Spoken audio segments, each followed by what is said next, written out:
A woman living alone, a loner, enjoying her own company, with enough generational wealth.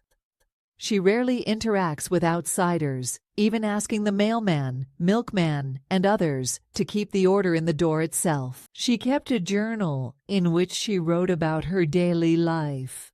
Sophia, that's her name. She lost her 1-year-old a few years ago. One day, a tourist paid a visit. It was snowing outside. The tourist asked her, "Could you please provide me with a shelter for tonight, as it's snowing outside?"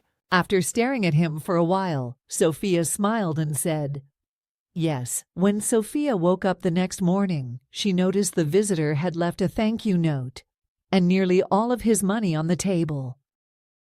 Despite the fact that she chose the colony with no neighbors, a new family moved into the house next to her and invited her to a party, which she initially declined but was forced to accept. She went to the party, and while everyone was having fun, a tragedy broke out, causing the venue to catch fire, injuring many people and killing some. She managed to escape with only minor injuries, but she did not go to the hospital. Instead, she returned home.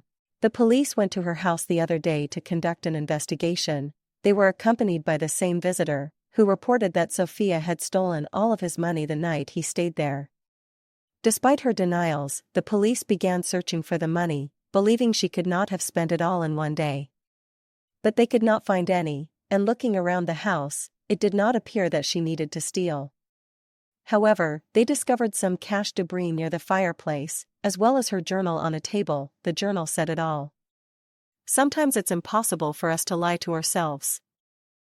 She stole it, yes, she stole it, and then set fire to it.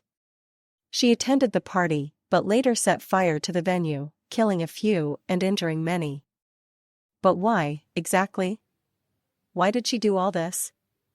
She was a kleptomaniac and a pyromaniac at the same time. She could not stop herself, did not want to let go of it, wanted to live alone, and harmed innocent people who got in her way. After several years in prison, she has accepted her fate. She was born a human, a social animal, and life continues, albeit not always in our favor. She regretted doing wrong to others, doing wrong to the visitor who had only sought shelter that night. She regretted setting fire to the venue. She wanted to go back to the way things were. She wanted an apology, she wanted a second chance, but she couldn't. She regretted choosing this life for herself. And she did regret killing her 1-year-old,